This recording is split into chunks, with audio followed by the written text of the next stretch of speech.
ব্যবসা করেন না কেন, রাসূল সাল্লাল্লাহু সাল্লাম যে সাল্লাল্লাহু সাল্লাম কিন্তু ব্যবসা করতেন। তো সেক্ষেত্রে দেখা ব্যবসার পাশাপাশি উনি এইরকম যে আল্লাহ রাসূল সাল্লাল্লাহু আলাইহি সাল্লাম থেকে একটা হাদিস আছে যে কোনো ভাই যদি একটা হাজত পুরা করে দেয়, আল্লাহ তাআলা তার ৭২টা হাজত পুরা করে দেয়। তো এই যে তার একটা অবশিষ্ট যে মালটা রইছে, ওই মালটা যদি থাকে অর্থাৎ তার একটা হাজত, কারণ অবশিষ্ট মালটা দিয়ে সে কি করবে? এই মালটা যদি আপনি যদি মানে ইয়া করে দেন, ফেরত দিয়ে দেন, বা আপনি যদি ফেরত দিয়ে তার টাকাটা তাকে ফেরত দিয়ে দেন, অর্থাৎ তার একটা হাজত পূরণ হয়ে গেলো।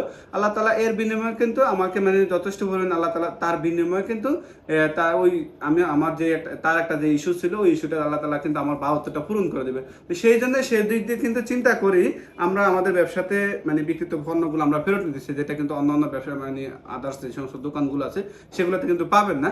তো ইনশাআল্লাহ আল্লাহ তাআলার আল্লাহ রাসূলের ইয়া মতো কিন্তু চেষ্টা করতেছি যে আপনার ব্যবসাটাকে কিভাবে আরো পরিধি বাড়ানো যায়, এবং আপনার সহযোগিতা চেষ্টা করবো যে আরো ভালো কিছু করার জন্য।